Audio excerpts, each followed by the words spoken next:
지난 설교 말씀은 밤에 대해서 함께 나눴습니다. 밤에 대해서. 밤이 뭐라고 비유했었습니까? 희원 씨.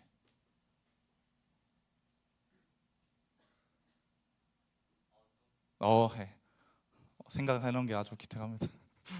영적인 어둠에 대해서 함께 나눴었습니다. 그래서 13장에서 나타난 영적인 어둠이 뭐였냐면 유다는 예수님을 팔려고 하고 예수님은 하늘에 올라가셔야 되고 제자들과 함께 있지 못하게 되는 거죠. 그리고 나서 제자들은 그거를 이해하지 못하고 그러고 나서 베드로는 예수님을 부인하는 것이 이제 예수님이 말씀하신 영적인 어둠, 영적인 밤에 대해서 함께 나눴었습니다. 이런 아무런 해결책이 없을 때 예수님께서는 제자들에게 한 가지 답을 딱 제시합니다. 그게 무엇이냐면 서로 사랑하라. 내가 너희를 사랑한 것 같이 너희도 서로 사랑하라. 이게 새 계명이 아니라고 말씀드렸죠. 원래는 새 계명이 아닙니다. 레위기 19장 18절에 보면은 하나님을 사랑하고 내 이웃을 사랑해라 라고 하는 계명이 이미 있습니다. 근데 왜 이게 새 계명을 하고 말씀하시면서 주셨느냐 하면은 구약 사람들은 이 계명을 지킬 수가 없었습니다. 왜 지킬 수 없었냐면 성령을 받지 못했기 때문에. 성령께서 우리에게 주셔서 사랑을 베풀 수가 있게 되는데 우리는 그 성령님의 함께 하심이 없으니까 사랑을 나눌 수가 없는 겁니다.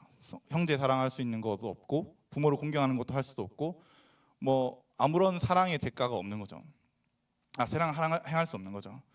예레미야 31장 30절부터 34절에 보면은 하나님께서 하나님의 말씀대로 살 마음을 주시고 하나님의 말씀대로 살 생각을 주시고 하나님의 말씀대로 살 힘을 주셔서 너희가 성품의 변화가 일어나게 될 것이다 라고 말씀하셨습니다. 그래서 그때가 언제냐? 새 언약의 때입니다. 새 언약을 줄이면 두 글자로 줄이면 새 언약을 줄이면 신약입니다. 그래서 우리는 신약 시대에 살아가는 겁니다. 그래서 우리가 어떻게 그럼 새 언약을 얻느냐 하는 게 이제 원래는 예수 그리스도의 십자가 대속으로 살아가는 거죠. 그래서 우리가 그 새 언약에서 말씀하시는 하나님의 말씀대로 살 것이라는 그 계명, 서로 사랑하는 것을 지킬 수 있는 계명을 지킬 때 이제는 예수님께서 우리에게 너희는 내 제자다 이렇게 명해 주신다고 말씀했던 게 이제 지난주 설교 말씀이었습니다. 지지난주. 오늘 말씀은 이제 13장의 이 영적인 밤에 대해서 제자들이 듣잖아요. 그러면은 어떻게 되겠냐? 예수님은 떠나야 되지. 제자들은 이해 못하지. 계속 무슨 말이냐? 예수님은 팔린다고 말하지. 베드로는 또 3번 부인한다고, 다 3번 부인할 때까지 닭이 안 온다고 말하지. 그러면은 제자들이 어떻게 생각할까? 1절에 말하는 것처럼 근심하게 됩니다. 근심을 하게 되는데 예수님께서는 2가지 이유로 근심을 하지 말라고 하십니다. 오늘 본문에서. 원래 사실 14장은 전체로 봐야지 좀 이해가 하는데 그러면은 여러분들이 또 너무 힘들어할 것 같아서 14절까지 끊었는데 첫 번째로 뭐라고 말씀하시냐면 내가 아버지한테 가서 너희 집을 예비하러 간다 라고 말씀합니다. 첫 번째, 아버지 집은 거할 곳이 많으니까 내가 그곳에서 너희를 영접하도록 하겠다 라고 말씀하십니다. 두 번째, 내가 올라가면 다른 모양으로 너희와 함께 있을 것이다 라고 말씀하시면서 너희가 완전히 바뀌게 되어서 내가 하는 일을 너희도 하게 될 것이고 아니 오히려 내가 하는 일보다 더 큰 일을 너희가 하게 될 것이다 라고 말씀하시는 게 오늘 14장에서 말씀하시는 말씀입니다. 14장에서 16장까지는 예수님의 강화의 핵심입니다. 요한복음이 왜 이렇게까지 쭉쭉 써 있었고 예수님이 올라오고 난 다음에 너희가 무엇을 해야 되냐 하는 것이 14장에서 16장까지 나타납니다. 14장은 가르침, 16장도 가르침. 그러면 14장과 16장의 가르침을 우리가 지킬 수 있는 방법은 뭐냐가 이제 15장에서 나타나는 겁니다. 그게 예수님께서 그 새 계명을 지키는 방법, 그 다음에 근심이 없는 방법, 세상을 이기는 방법을 가르쳐 주시는데 그 방법이 뭐냐? 아버지의 영이 우리 마음에 있었던 것처럼 아들의 마음에 있었던 것처럼 예수님의 영이 우리의 마음에 있는 겁니다. 성령님이 우리와 함께 있는 겁니다. 우리가 영원히 하나님과 하나로 연합되어서 성령님을 받는 일로 그 일이 일어날 것입니다. 어제 세례교육하면서 입교하면서 말했잖아요. 우리가 입교 교육하는 친구들한테 같이 했는데 이 세례의식이 여러분들한테 구원을 주는 게 아닙니다. 세례의식이.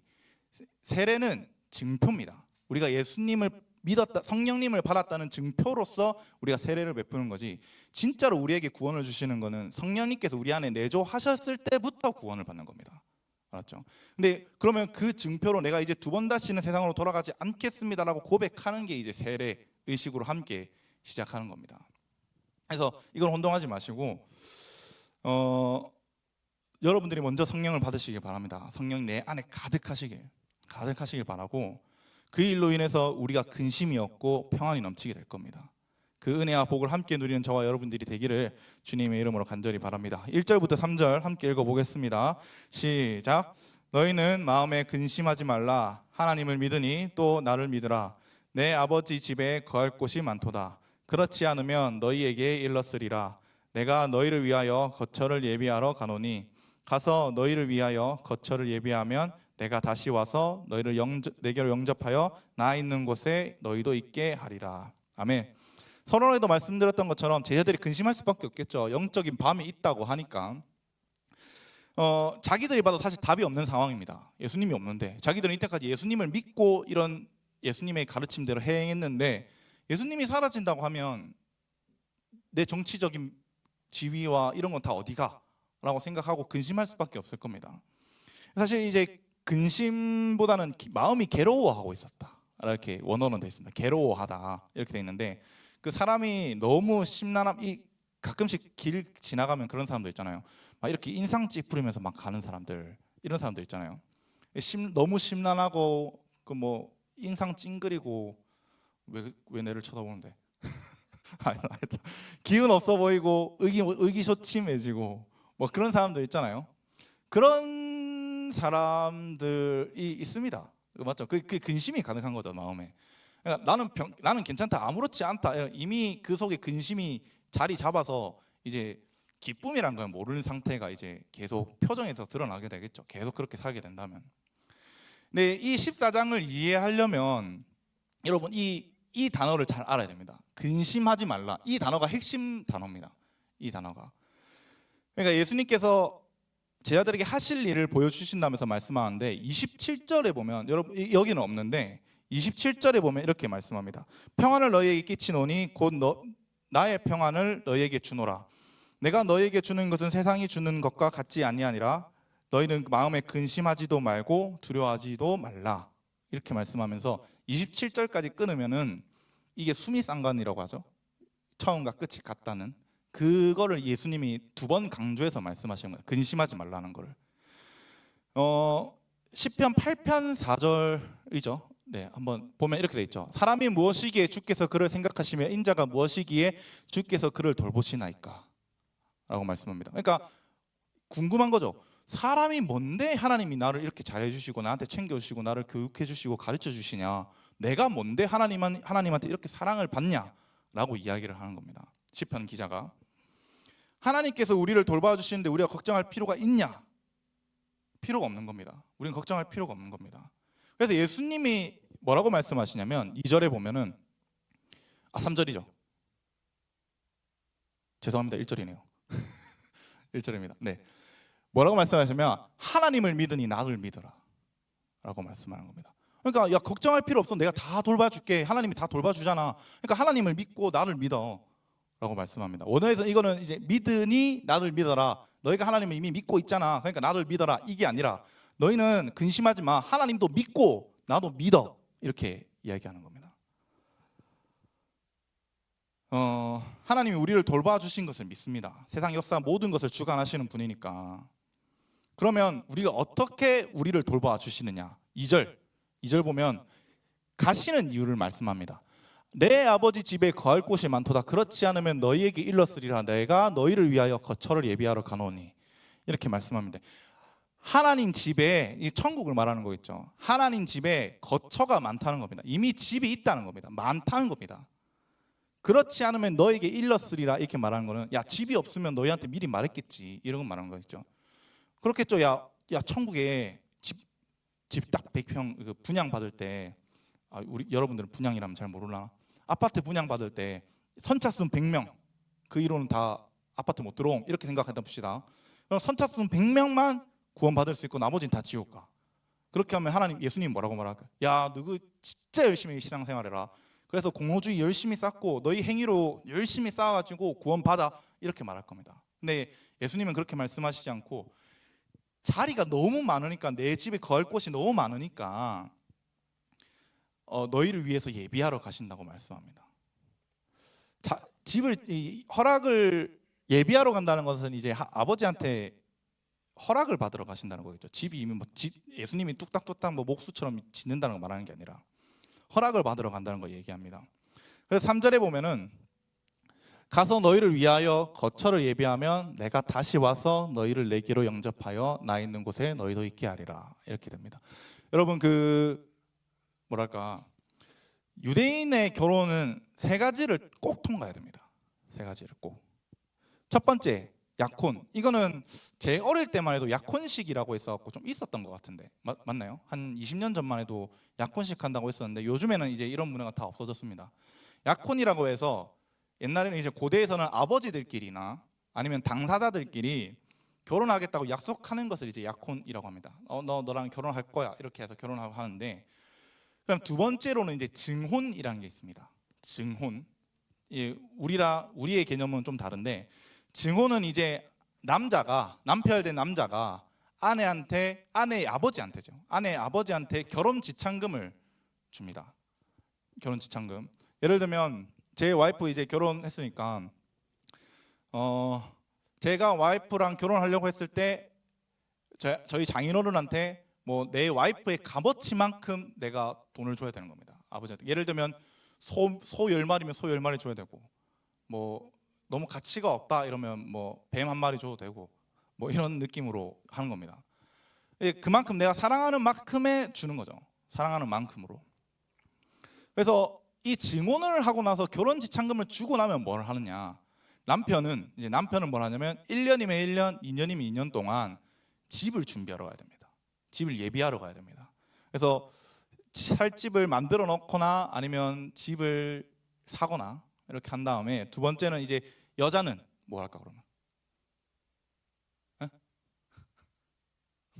여자는 신부 수업을 받습니다. 이제 어떻게 하면 남편에게 더 중요한 거를 잘해줄까? 남편이 좋아하는 밥을 먹까? 뜨개질을 어떻게 하면 더 잘할까? 이런 거를 배우러 가는 게 1년 동안, 2년 동안 그렇게 하는 겁니다. 그럼 예수님께서 우리에게 결혼 지참금을 주신 게 뭘까? 예수님은 우리의 신랑이고 우리는 신부거든요. 예수님께서 우리에게 주신 결혼 지참금은 뭘까? 다윤아.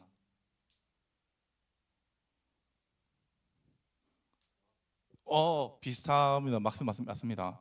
우리한테 결혼 지참금으로 주신 거는 뭐냐면 예수님의 핏값으로 우리 사셨습니다. 예수님의 핏값. 그래서 마지막으로 결혼을 하게 되면 핏값으로 우리 샀으니까 예수님이 뭐라고 말씀하시면, 아까 뭐랬군요, 거처를 예비하러 가신다는 겁니다. 이미 우리를 사셨습니다. 그래서 이제 거처를 예비하러 가신다는 겁니다. 그 다음에 마지막으로 신랑 되신 예수께서 집을 준비하고 신부를 찾으러 와서 진짜 부부가 돼서 신랑이 준비한 집에서 영원히 사는 것을 이제 마지막으로 결혼입니다. 여러분 1절부터 3절까지 잘 보잖아요. 그리고 방금 제가 말한 약혼, 증혼, 결혼이라는 관념을 봤을 때 예수님과 지금 우리의 관계는 어디 단계일까? 약혼의 단계일까? 증혼의 단계일까? 결혼의 단계일까? 증혼의 단계입니다. 우리는. 그래서 엄청 이 개념을 알면 그래서 예수님이 다시 오신다는 거구나 라는 것을 이해할 수 있는 겁니다. 신랑이신 예수께서 우리를 사셨고 핏값으로, 그리고 집을 준비하셨다면 예수님이 신부인 우리를 데리러 올 때가 언제일까? 그러면 언제일까? 누구예요? 재림 때입니다. 재림 때 내려오셔서 우리가 영원히 천국에서 이제 살아가는 겁니다. 예수님이 이 관점으로 이제 설명을 해주시는 거거든요. 그래서 이 관점으로 본다면 우리는 지금 예수님이랑 결혼 관계라기보다는 증혼의 관계에 있다라고 이해하시면 됩니다. 부부의 연은 맺고 약속은 맺었지만 아직 완전히 결혼한 건 아니니까. 그래서 히브리서 1장이죠. 이미와 아직 우리가 살아가고 있다고 말하는 게, 우리는 구원을 약속은 받았지만 아직 구원을 못 받았다. 우리는 예수님과 결혼에 대한 약속은 했지만 아직 결혼한 것은 아니다. 이렇게 표현하고 이해하신다는 겁니다. 그래서 만약에 여러분들이 이미와 아직이 뭐야? 라는 개념이 너무 헷갈린다고 생각하면 이 증혼의 관계를 쭉 기억하시면 여러분들이 아주 엄청 이해하기 편합니다. 왜냐하면 나중에 엄청 헷갈릴 겁니다. 이 이야기가.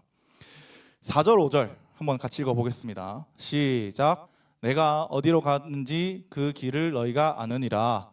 도마가 이르되 주여 주께서 어디로 가시는지 우리가 알지 못하거늘 그 길을 어찌 알겠사옵나이까 라고 말씀하시죠. 길은 잠언할 때 말씀드렸지만 방법을 포함합니다. 방법. 내가 어디로 가는지 그 길 방법을 너희가 안다는 겁니다. 너희가.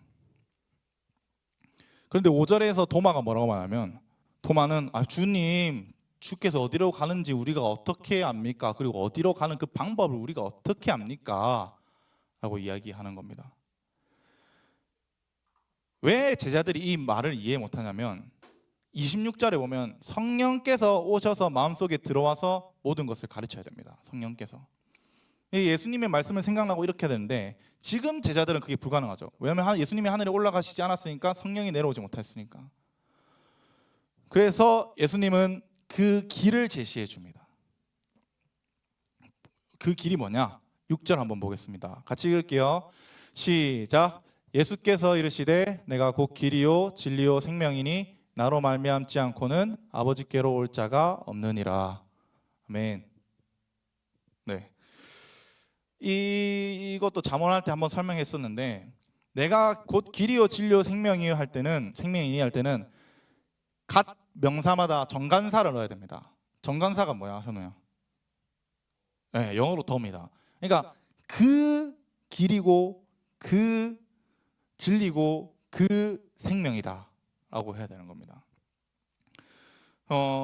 길은 방법을 아까 말한다고 했죠. 그래서 아버지께로 가는 유일한 방법, 그 방법은 곧 예수 그리스도를 믿는 것밖에 없다는 겁니다. 두 번째 진리, 진리는 참이라는 말입니다. 알레테이아라고 해서. 그래서 그 진리는 뭐냐면 예수님 말고는 참이 없다는 겁니다. 예수님 말고는. 무엇에 대한 참이냐? 구원에 대한 문제에 대해서 진짜 예수님이 참이다. 그 참이다라는 것뿐입니다. 마지막 그 불교에서 나 이거 검색하면서 조금 궁금해가지고 검색해봤는데 여러분 불교에서 제일 많이 하는 절이 몇 배인 줄 압니까? 전 3,000배인 줄 알았거든요. 와, 3,000배도 진짜 많이 하는 거지. 근데 10,000배라 하더라고요. 그래서 10,000배는 2박 3일 동안 한답니다. 2박 3일 동안. 그래서 와, 근데 여러분 그렇게 한다고 해서 구원을 받는 게 아닙니다. 카톨릭에서 말하는 선한 일을 매일같이 하고 하면 좋지. 선한 일을 매일같이 하고 칠성례를 행한 거, 고해성사, 뭐 성참 모든 거 다 참여해서 구원받는다 이런 게 아니라 JMS 우리 제자훈련에서도 말했지만은 JMS에서 말하는 피가리 같은 그런 말도 안 되는 교리로 해서 구원받는 것이 아니라 아버지께로 가는 유일한 진리는 예수 그리스도를 통해서 가는 것이고 그 생명은 예수 그리스도를 믿고 제 문제가 해결되면 창세기 1장에서 아담에게 부어 넣으셨던 성령을 우리에게도 부어 주시는 겁니다. 그 구원의 증표로 뭐라면 고린도후서 1장 22절에 이렇게 말하거든요. 적혀 있나요? 고린도후서 1장 22절 이렇게 말합니다. 그가 또한 우리에게 인치고 보증으로 우리 마음에 성령을 주셨느니라. 보증인 겁니다. 네가 구원받았다는 것에 대한 보증으로 우리에게 이 성령을 부어 주셨다고 말씀하는 겁니다. 7절 한번 읽어보겠습니다. 7절 시작. 너희가 나를 알았더라면 내 아버지도 알았으리로다. 이제부터는 너희가 그를 알았고 또 보았느니라.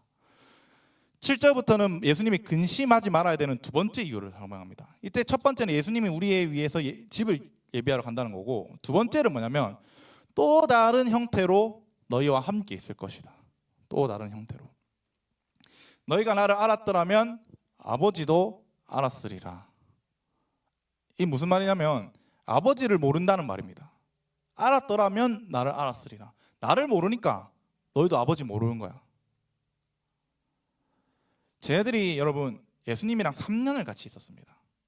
그냥 같이 있는 게 아니라 같이 자고 같이 먹고 같이 마시고 같이 뭐 나사렛에서 뭐 세례 같이 베푸는 사역도 같이 하고 그 베다니에서 세례 같이 베푸는 세례 같이 하고 사역 같이 하고 구약에서는 여러분 이건 상상도 할 수 없었습니다. 어떻게 하나님이랑 내랑 같이 사람이 같이 지낼 수 있지?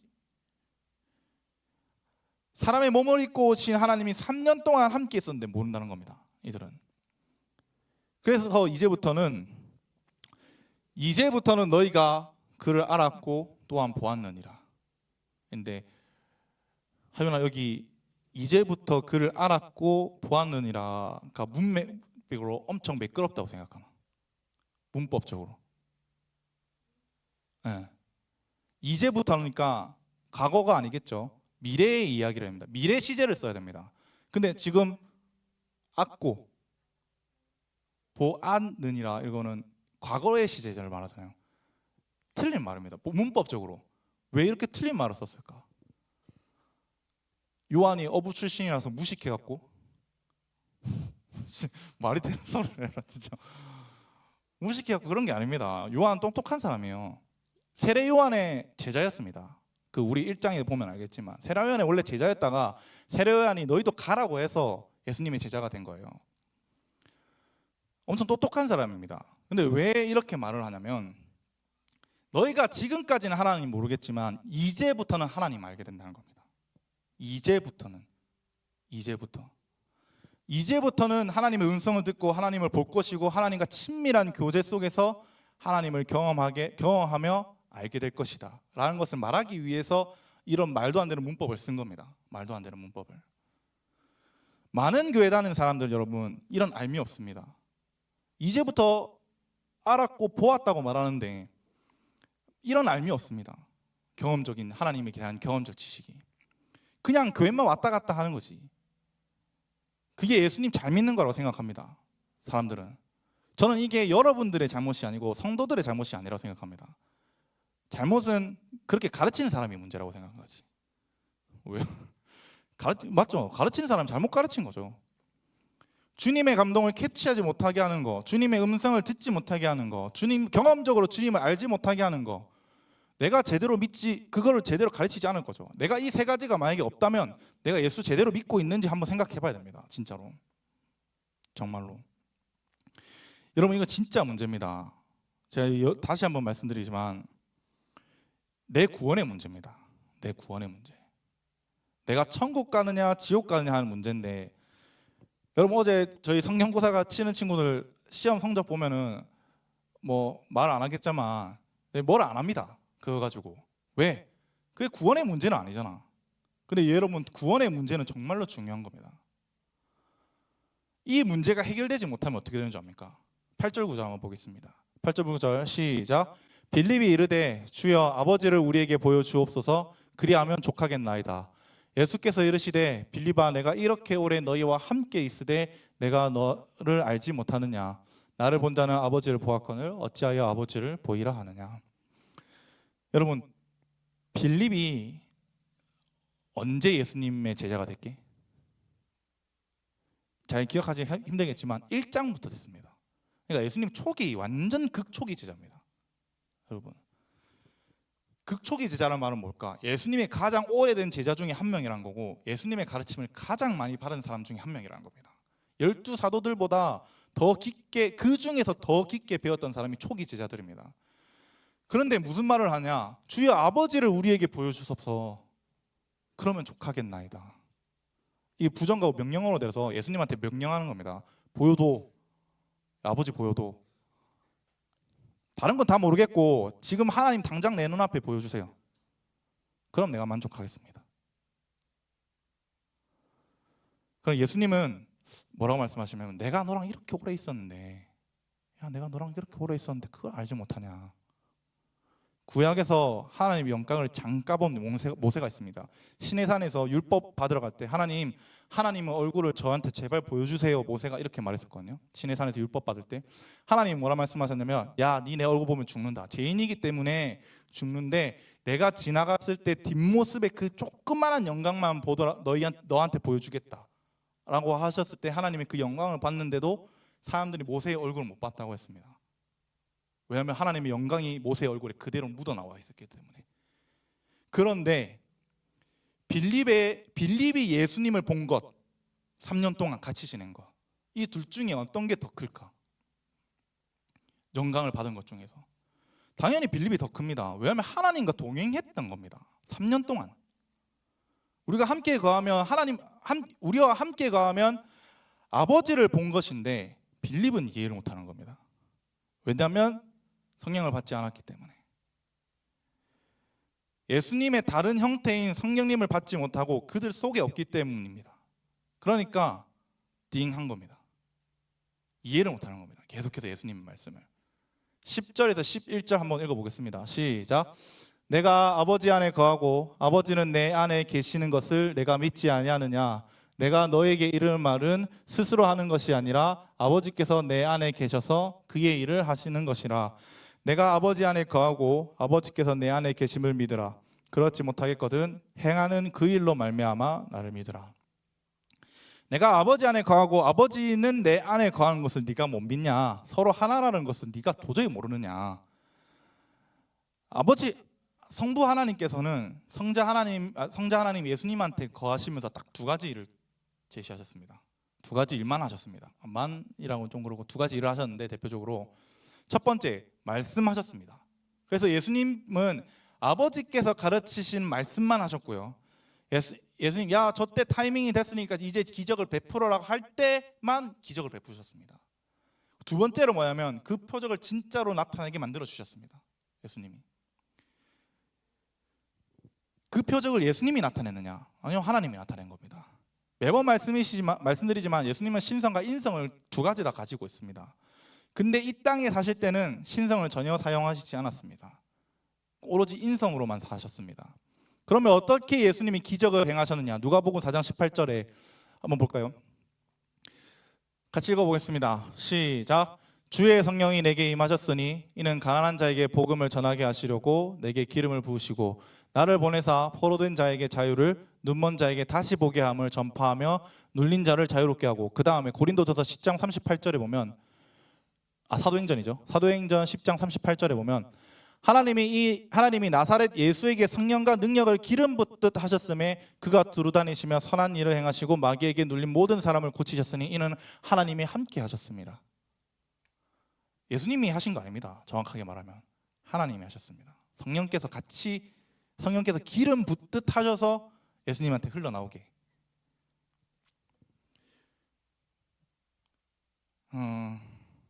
그러면 아버지와 아들이 연합된 상태라는 것을 믿지 못하면 예수님은 뭐라고 말씀하시냐면 야 믿지 못하겠거든 차라리 그 내가 행한 표적이라도 믿고 믿어라. 그 표적 신앙이 믿음 없는 것보다 낫다. 12절 읽어보겠습니다. 시작. 내가 진실로 진실로 너에게 이르노니 나를 믿는 자는 내가 하는 일을 그도 할 것이요 또한 그보다 큰 일도 하리니 이는 내가 아버지께로 감이라. 예수님은 계속 믿으라는 것을 강조합니다. 그래서 믿음을 강조하는 거죠. 왜 믿으라고 하냐면 이 말씀 7절부터 나타나는 이 말씀 너희가 성령을 받는다는 이 말씀을 강조하시는 이유가 뭐냐면 예수님이 공생애 동안 경험하는 이 3년의 경험의 삶이 성령을 받고 난 뒤에 우리의 삶입니다. 여러분 성령을 받고 난 다음에 예수님께서 아버지께로 가면 성령을 보내주시고 성령을 받으면 우리가 예수님과 같은 삶을 살게 됩니다. 하나님이 예수님께 말씀하시고 일을 행하신 것처럼 성령이 우리 안에 오셔서 우리가 그분과 교통하는 삶, 말씀대로 살려고 하는 삶을 만들어 주십니다. 예수님이 하신 일도 할 거고 그보다 더 큰 일도 12절에 더 큰 일도 할 겁니다. 끝에 보면 예수님이 무엇을 행하셨는데 은설아 예수님은 뭘 했는데 38년 된 병자 고치시고 죽은 나사로 살리시고 물을 포도주로 바뀌시고 그럼 우리한테도 이런 기적 행할 수 있다고? 예수님은 말씀합니다. 할 수 있다. 너희도 할 수 있다 라고 말씀합니다. 예수님이 우리의 더 큰 일을 한번 이야기해 볼까요? 예수님이 38년 된 병자를 고치셨습니다. 절름박이라고 했죠. 다리 못 걷지 못하는 사람. 근데 베드로는 사도행전 3장인가에서 태어나면서 걷지 못하는 자를 아예 걷게 만들었다 했습니다. 예수님은 옷을 만지면 사람들이 병을 낳았지만 베드로는 그림자만 뒤어지면 병을 낳았다고 말했습니다. 사도 바울은 죽은 유두고를 바로 살렸습니다.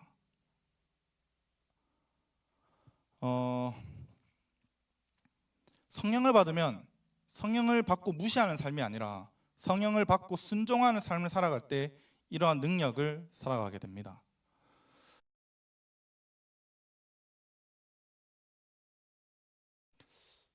제가 저기 언제냐 코로나 처음 터졌을 때 30 거의 한 몇 명에서 부산대에서부터 부산역에서부터 연산역까지 여기까지 계속 노숙자분들한테 이렇게 나눠주고 있었었는데 지금도 영상은 아직 남아 있습니다. 저도 궁금해 이게 기록하고 싶어서.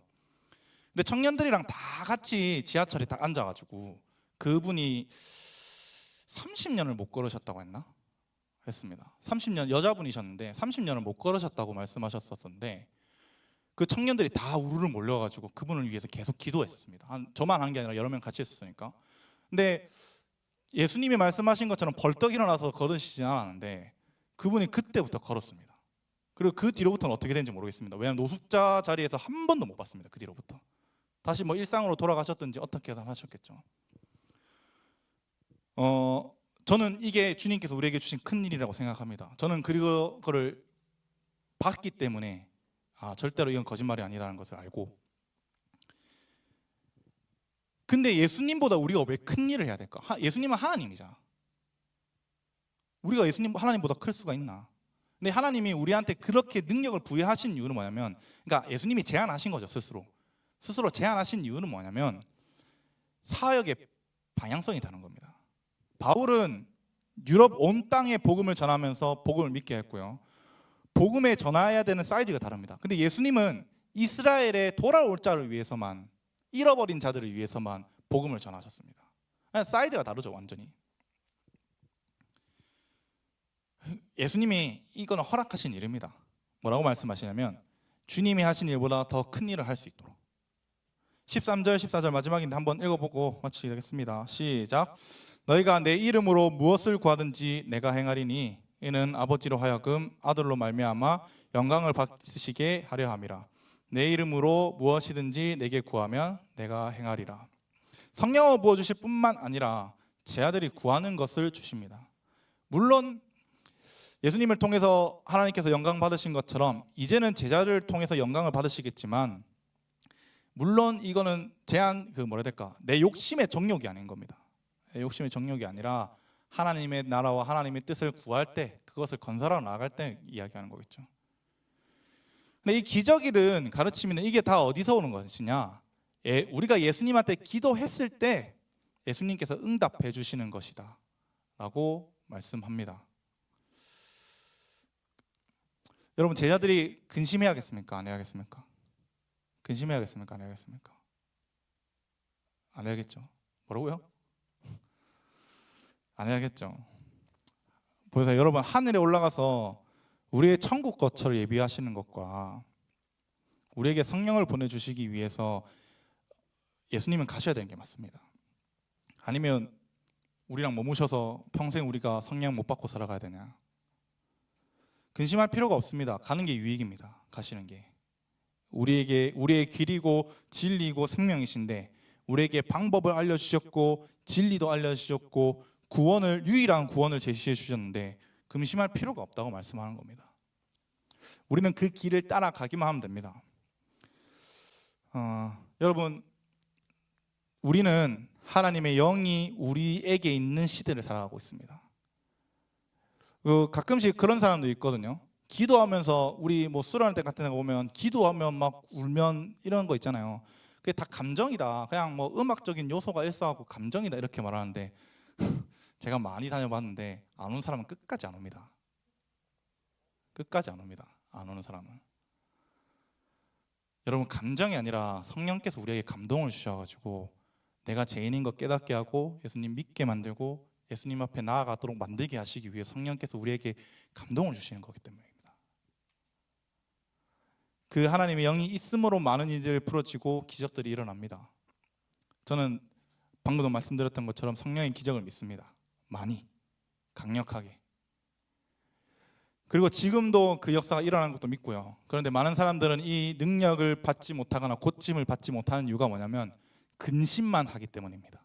근심만 하기 때문에. 여러분, 근심하지 마십시오. 하늘에 있는 거처를 사모하십시오. 하늘에 있는 거처를 사모하시고 우리에게 지금도 함께 계시는 하나님의 영을 사모하고 그 능력을 하나님의 영광을 위해서 사용하십시오. 그 사모함으로 살아가는 저와 여러분들이 되기를 주님의 이름으로 간절히 바랍니다. 같이 기도하겠습니다.